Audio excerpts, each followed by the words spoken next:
Bonjour, j'espère que tu vas bien. On va commencer la séquence 108 de PicBee avec les activités du haut de page et on va faire des soustractions mentales en cachant les doigts de Patty au début. Alors, on commence par calculer 11 moins 8. Alors, tu mets en pause pour calculer. Tu imagines le carton de 11 où il y a 10 et 1. Et tu en caches 8 au début. Tu engages donc 5 et 3. Combien tu en vois? Tu mets en pause le temps de réfléchir. Et donc, on va le faire ensemble. Donc, j'ai 11, c'est 10 et 1. Et j'en cache 8, c'est-à-dire que j'en cache 5 et encore 3. Et donc là, j'en vois 2 et 1, 3. 11 moins 8 égale 3. Bravo si tu as trouvé 3. Maintenant, on calcule 12 moins 6. Alors, on prend le carton de 12. C'est 10 et 2. Imagine que tu caches 6 au début, c'est-à-dire que tu vas cacher 5 et 1. Combien tu en vois? 12 moins 6 égale. Alors 12, c'est 10 et 2. Et j'en cache 6, ça veut dire que j'en cache 5 et encore 1. Et donc j'en vois 4 et 2, c'est-à-dire 6. 12 moins 6 égale 6. Bravo si tu as trouvé 6. Maintenant, on calcule 13 moins 9. J'ai le carton de 13, c'est 5. Pardon, c'est 10 et 3. Et j'en cache 9, c'est-à-dire que j'en cache 5 et 4. Combien j'en vois? 13 moins 9 égale. Eh bien, voilà le carton de 13. C'est 10 et 3.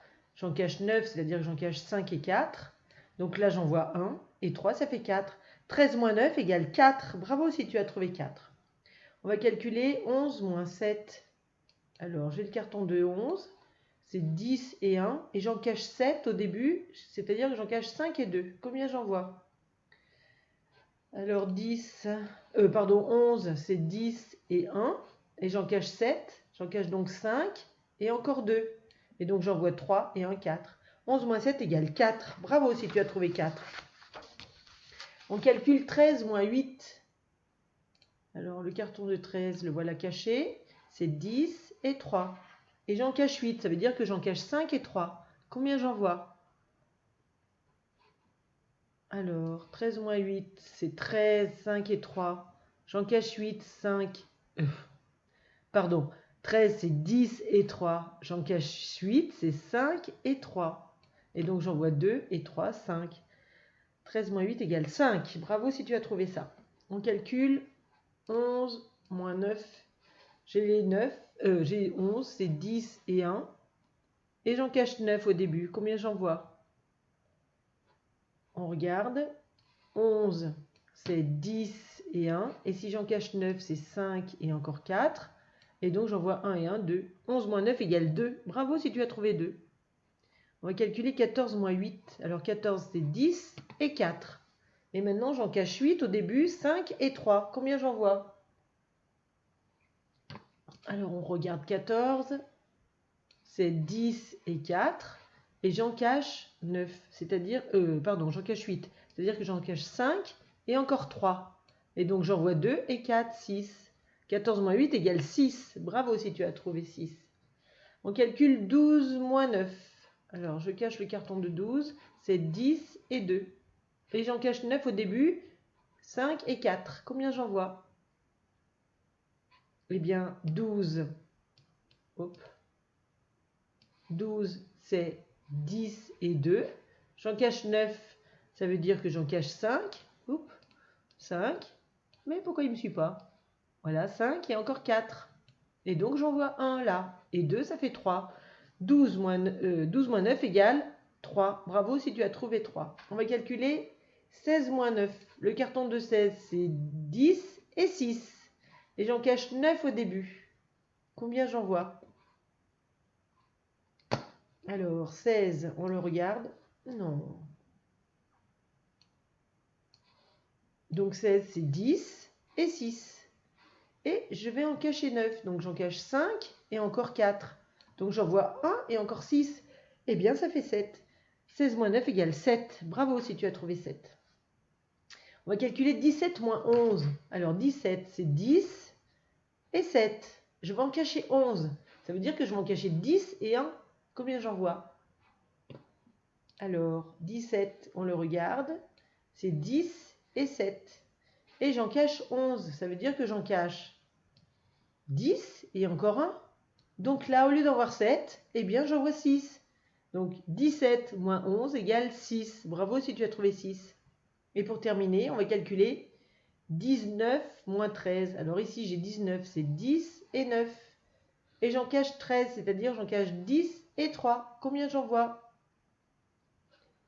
Alors regardons ensemble. 19, c'est 10 et 9. Et j'en cache 13, c'est-à-dire 10 et encore 3. Et donc j'en vois 2 et 4, c'est-à-dire 6. 19 moins 13 égale 6. Bravo si tu as trouvé 6.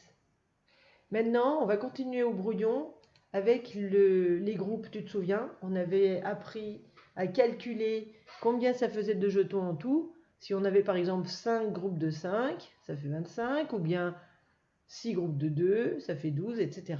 Alors, si tu as besoin de ce tableau, parce que tu ne connais pas les nombres qui sont écrits dans les nuages, tu peux regarder à la page 131 de ton fichier. Le temps que tu te prépares, tu mets la vidéo en pause.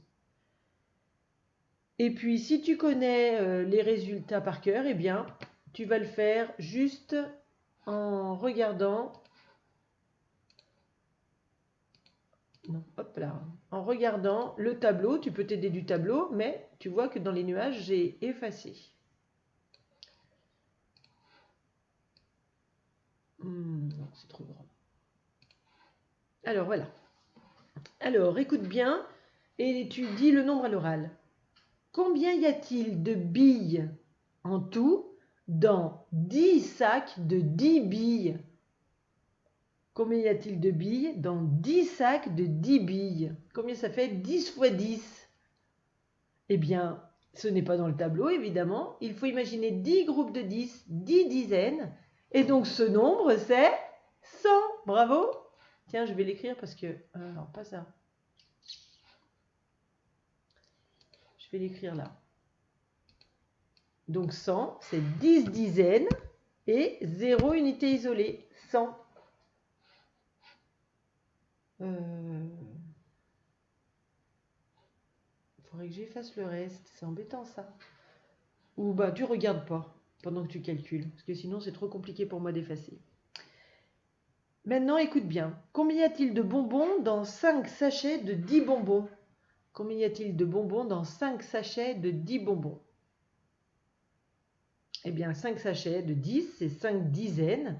Et donc, 5 dizaines, c'est 50. Bravo si tu as écrit 50. Maintenant, on calcule combien il y a de crayons dans 6 boîtes de 5 crayons. Combien y a-t-il de crayons dans 6 boîtes de 5 crayons? Eh bien, 6 fois 5, ça fait 30. 6 groupes de 5, c'est 30. Bravo si tu as écrit 30. Combien y a-t-il de boules de glace dans 5 cornets de 2 boules? Combien y a-t-il de boules de glace dans 5 cornets de 2 boules? Eh bien, 5 fois 2, ça fait 10. Donc, bravo si tu as écrit 10. Combien y a-t-il de chaussettes dans 4 paires de chaussettes? Combien y a-t-il de chaussettes dans 4 paires de chaussettes? Je te rappelle qu'une paire, c'est 2, hein, 2 chaussettes. Eh bien, 4 fois 2 chaussettes, ça fait 8. Bravo si tu as écrit 8. Combien y a-t-il de basketteurs dans 5 équipes de 5 basketteurs? Combien y a-t-il de basketteurs dans 5 équipes de 5 basketteurs? Eh bien, 5 fois 5, ça fait 25. Bravo si tu as trouvé 25. Combien y a-t-il de poules? Oh oui, attends, c'est assez drôle. Combien y a-t-il de pattes dans 6 poules qui ont chacune 2 pattes? Combien y a-t-il de pattes dans 6 poules qui ont chacune 2 pattes? Eh bien, 6 fois 2, ça fait 12. Bravo si tu as trouvé 12. Combien y a-t-il de gâteaux dans 7 paquets de 10 gâteaux? Combien y a-t-il de gâteaux dans 7 paquets de 10 gâteaux? Il faut que tu imagines autre chose parce que là, ce n'est pas dans le tableau. Eh bien oui, 7 paquets de 10, c'est 7 dizaines. Et 7 dizaines, c'est 70. Bravo si tu as trouvé 70. Maintenant, on va continuer dans le fichier et tu vas prendre la séquence 108 qui est à la page, je vais te dire ça, 138. Voilà, c'est cette page-là. Alors, dans les petits ronds, tu mets en pause si tu n'es pas prêt. On y va, on fait les groupes. Alors, tu peux toujours regarder la page de ton fichier où il y a le tableau des groupes. Hein. Alors, dans le violet, combien y a-t-il d'euros dans 4 billets de 10 euros? Combien y a-t-il d'euros dans 4 billets de 10 euros? Dans le vert, combien y a-t-il d'euros dans 5 billets de 5 euros? Combien y a-t-il d'euros dans 5 billets de 5 euros? Dans le rouge, combien y a-t-il d'euros dans 6 pièces de 2 euros? Combien y a-t-il d'euros dans 6 pièces de 2 euros? Dans le bleu, combien y a-t-il de sucettes dans 4 sachets de 5 sucettes? Combien y a-t-il de sucettes dans 4 sachets de 5 sucettes? Et pour terminer le rose, combien y a-t-il d'enfants dans 6 équipes de 10 enfants? Combien y a-t-il d'enfants dans 6 équipes de 10 enfants? Voilà, nous avons terminé les activités de haut de page. Je te retrouve dans une autre vidéo pour faire la suite. À tout à l'heure.